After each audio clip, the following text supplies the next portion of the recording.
Déjà, ce qui est déjà assuré d'avance, c'est que le PSG, encore une fois, ne remportera pas la Ligue des Champions.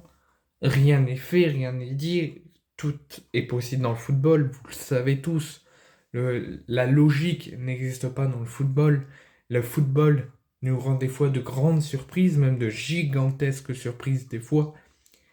Mais personnellement, au vu des adversaires que le PSG va avoir, déjà avec le match le 1er octobre contre Arsenal, qui sera vraiment pas une tâche facile pour les hommes de Luis Enrique, et dans l'éventualité des cas où le PSG arriverait à faire de bons résultats face à leur adversaire lors de cette saison régulière de Ligue des Champions et qui se qualifierait éventuellement pour les huitièmes de finale, comme on sait et que ça se passe saison après saison, le PSG n'ira jamais jusqu'au bout.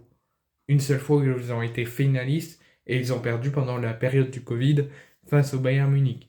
Donc saison après saison, peu importe s'ils vont jusqu'au bout, jusqu'à la finale, ou qu'ils se font éliminer avant ou pas, ils finissent jamais à la remporter. Le PSG, je vous l'assure, ne la remportera pas cette saison, je vous l'assure. Et c'est pas mon parole de Marseille qui parle, c'est mon parole de fan de foot.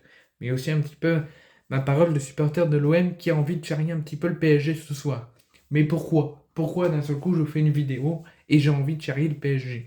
Alors que le PSG ne joue pas pour le moment. Il joue demain pour l'ouverture de la 5e journée de Ligue 1 sur sa pelouse au Parc des Princes face à Rennes à 21h sur Beansport. Parce que le PSG féminine, les filles du Paris Saint-Germain, jouaient leur avenir en Ligue des Champions. Parce que la fin de saison dernière, via leur championnat, ils n'avaient pas réussi à se qualifier directement pour les phases de poule de Ligue des Champions féminine cette saison. Et ils devaient passer, pour la première fois de l'histoire du Paris Saint-Germain, via les tours préliminaires, via les barrages. Et où ils avaient hérité d'un adversaire costaud, que ce soit fille ou homme, ils auraient affronté fille ou homme, ça aurait été très costaud, la Juventus. La Juventus de Turin, qui avait la chance d'accueillir pour le match aller et de se déplacer pour le match retour. Mais il fallait prendre un large avance pour les filles de la Juventus, qui recevaient le Paris Saint-Germain à Turin sur sa pelouse. Le Paris Saint-Germain s'est incliné 3-1 la semaine dernière à Turin lors du match aller. Donc le PSG aura encore toutes ses chances, que vous le savez, le football nous surprend et pas des moindres.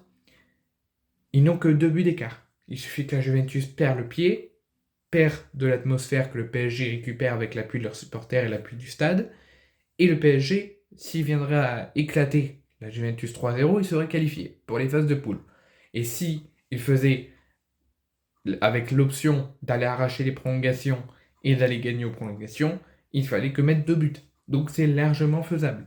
Mais la Juventus de Turin est costaud, est solide, et a réussi quand même à avoir 2 ou 3 buts d'avance, 3 buts d'écart pour ce match retour au Parc des Princes.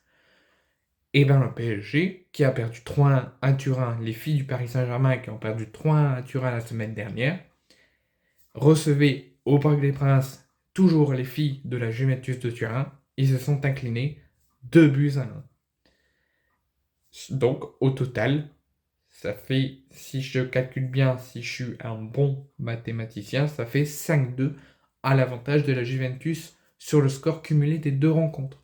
Donc la Juventus disputera la phase de poule de la Ligue des Champions cette saison, après avoir passé les tours préliminaires face au Paris Saint-Germain, et le Paris Saint-Germain est donc éliminé de la Ligue des Champions féminine via les barrages face à la Juventus, et jouera donc sa première saison sous l'ère Qatari sans aucune Coupe d'Europe pour cette saison.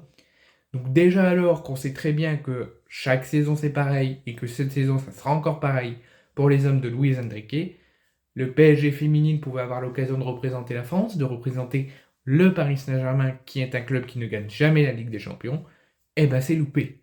Et ça me fait extrêmement plaisir.